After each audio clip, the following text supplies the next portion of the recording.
Hey everybody out there, my name is Dragnix, and this is Titan Souls. Now, this is a release that came out today, $13.49 on the Steam store.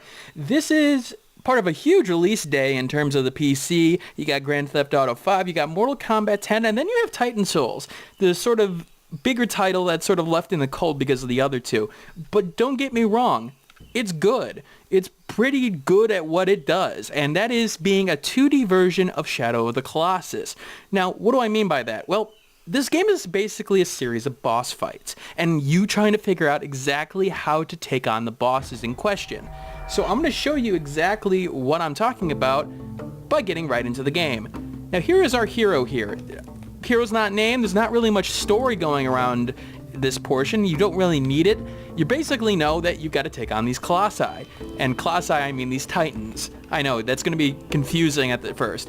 Now first thing you'll notice is the sort of environment in question. I'm in a lava section here, but the 2D graphics do feel a little bit unique. The fact of the matter is that it's got that pixel art style, but it's got its own little unique, I don't know how to describe it. It's got its unique feel to it. It feels like it's very deliberate in every pixel placement. You can see like climbing up the wall portion here, the animation's smooth, the animation is crisp. You know, these little sections here, the lava flowing, I was surprised at how much detail they put into that. Yeah, it may be a simple portion here, but it really adds to the game. Now, is our hero a powered up, you know, mighty man? No, not at all. Is he, you know, a famous archer from a, you know, foreign land? No. Does he have a variety of weapons? No. All he has is one arrow. And now he's defenseless. Now the thing is that one arrow can be retrieved and used again, or he can summon it back and grab it again. So that is the only way to kill your opponent, which is interesting. Now, he is able to dodge and run. I do wish that he had the ability to run and dodge on separate buttons. It's binded to the same button, and that gets a little bit weird. Now, they could have made it so that, you know, maybe running and dodging at the same time would have been a little bit overpowered in some cases. They could have, you know, programmed that differently. I'd rather see it on separate buttons at this point. But we're going to face this boss here. Alright, simple enough, right? It looks like he's got a glowing, you know, eye there. That's usually an indicator of a weak point. Now, you always start the battle by, well, throwing your arrow at him. And we got, I don't know how to pronounce that. Oh boy. So the first part of the fight is usually you trying to figure out how to attack this guy. Nope. Now, this guy's special portion here is that he leaves a ring of fire. And there's fire in his wake. Now, the thing is, I'm in trouble right now because I gotta make sure that I sort of move him along the lines that I want him to move. What do I mean by that? Well, right now I'm in trouble because I don't have a lot of places to run to. Okay, now obviously I need to make him expose that eye of his so that I can hit him with that arrow. Now, what's great about these boss fights is that it's a simple concept. There we go. It's a simple concept, but each boss fight plays out uniquely. The thing is that that's only one of the boss fights in question, and we'll have the sort of, I'm sort of absorbing him, maybe absorbing his soul at this point. Each boss fight really does play out uniquely, and I love it for that. You got a cube where one of the portions is an eye, and it's able to shoot out a laser at that point. This fight was a more strategic portion in terms of running around the battle arena, trying to make sure that you maximized and minimized your space so that you were able to take on the boss without having to deal with the fact that, you know, you could be caught on fire. Now, this will unlock a portion. It's unlocked a soul, and I'm going to go to this next boss fight here at this point. Now, as I said, Titan Souls is an interesting game. It is a hard game. If you do not like difficult games, well, this is not the game for you, because this is basically a bunch of series of really ridiculous boss fights. Now, this first portion, I don't know exactly what I need to do with him. I know that I can see on the back there seems to be fire coming out, and these flame pillars. So it seems like I need to do something with that. Maybe get him over the flame pillar, expose his weakness at this point. So the thing is that it's you trying to figure out exactly what you need to do in order to take out your enemy. Which is sort of the puzzle aspect of it. Can I? Nope. Nope, nope, nope, nope. Now, what I do like is also the fact that it does vary up the small amounts of gameplay wisely. You'll have a boss where you'll actually have to throw your arrow and time your arrow's portion in terms of retrieving it in order to hit him, which is actually pretty cool. You have a boss which will have a fire pillar in the main area of the room, which you'll have to throw your arrow through in order to melt him at that point. So this game does have that aspect of sort of an epic nature to it. Each boss fight feels unique, and it has that Shadow of the Colossus feel. How do I take out the Colossus? How do I take out this Titan?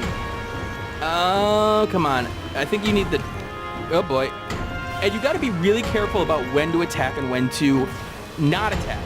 Again, with our... Died. With our hero, when he goes to fire that arrow, he slows down tremendously. So you can't really... take advantage of the fact that you can quickly fire. It takes a little bit of time for him to actually fire up the arrow at that point as well.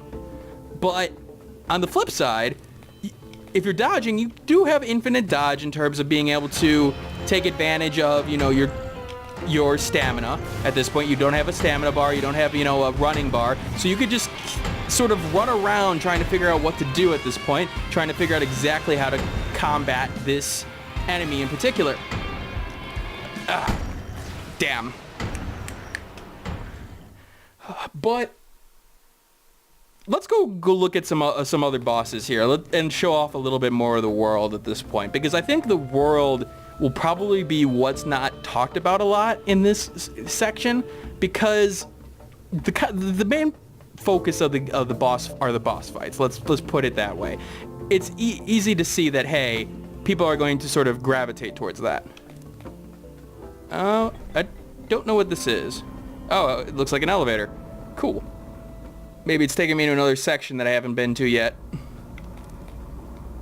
So, it's got this huge world, and one of the things I would like to say on certain boss fights in question, I really do wish that they would give you the option of just restarting at the room. It does take a little bit of time at times to walk to a boss fight from that sort of save point that you saw in the middle there, because it just... Some of the boss fights are like, a good, 50 feet from where you spawn there, and it takes, a good 30 seconds. Now, some people may go, well, that sort of makes you think about what you need to do in the boss fight. That may be true, but I feel like they could have handled that better. All right, let's see if... Obviously, I want to try to activate these fires. And the dog's barking in the background. That's fantastic. Hopefully that doesn't ruin this recording. I would really, really not appreciate if that ruined the recording, but that's all right. All right. That did absolutely nothing. Great job, Sean. All right. Let's go find another boss. Now, again, let's just listen to the music for a second.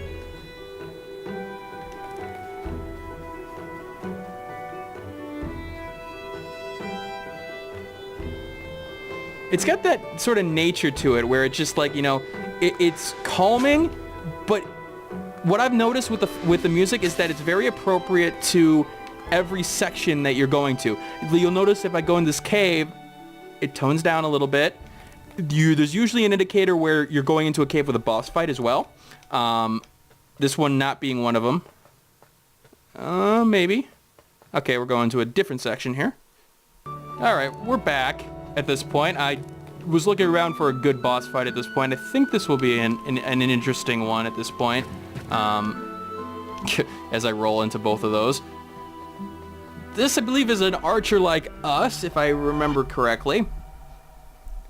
Which is going to show you a variation at this point. Again, we got to start the fight by actually hitting our target. Knight Elahan, the legendary Titan Slayer. So it looks like he was a former Titan. Or a former Slayer, and now he's a Titan himself? Okay, we're gonna hide behind here.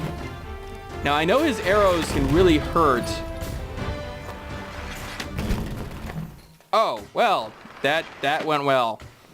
You're going to find that you're going to have to redo these fights and try to learn a little bit every time, because obviously there I thought even with the column, be getting a little bit of damage, I thought that if it got destroyed that would still take the hit. Apparently not so much.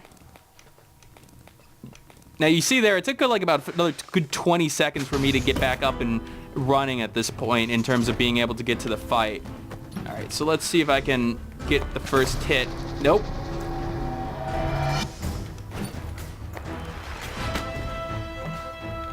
Oh no, oh boy, okay, this is... no,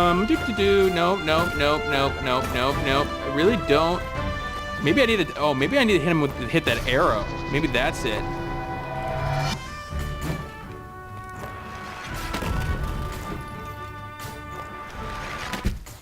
Ooh, oh, that didn't go well. All right, we'll try it one more time at this point. Now, the variety on the bosses is pretty impressive. Now, the question is, will this game have replayability? Now, it's going to be the same argument with Shadow of the Colossus. Once you get an idea of what you need to do with the boss, then you're really doing the same thing over and over again. Not to say that the fights aren't interesting in themselves. Again, there is a lot of strategy and there's a lot of skill involved with it. And maybe you can run through it again trying to figure out what's the best way to get through a section without dying.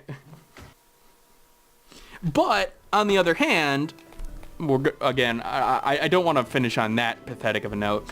But on the other hand, it's not like you're going to have like this really unique boss fight change up that much. I mean, this is a game of boss fights, and if you don't like that, well, this is not the game for you. But I found each boss fight that I have, gotten myself involved with have been really interesting. It has kept the variety in terms of the bosses rather differently and rather well. All right, let's see if we can do better here. All right, we're gonna hide behind this one. I'm gonna guess that I need to take that arrow. All right, and no. Okay, is it gonna stop? Will you stop, please? Oh, okay, so maybe I just have to, just realize that I need to right into that. All right, well, again, Titan Souls is a game for people who love boss fights. If you were a Shadow of the Colossus fan, this game is perfect for you. Let's just put it that way. It is a fantastic little adventure that, even after 2 hours of gameplay, I've been enjoying immensely at this point. And I've got Mortal Kombat 10, sort of waiting for me to play there, if the PC portion will ever be fixed. But other than that, this is a great game, guys. And I think for, $13.49, it's definitely worth it. All right, this is Dragnix signing out. I will put a review on the Steam page at this point, show you exactly what the strengths and weaknesses are. And if you did like this, video portion, go, hit that yes button on that review. If you didn't, well, then hit the no button on the review. And I will see you all later. Hey, thanks for watching. If you have a chance, leave some feedback and comments below. If you liked the video, hit that like button. And if you want more content like this, hit that subscribe button. This is Dragnix signing off, hoping that gaming brings as much fun to you as it does for me.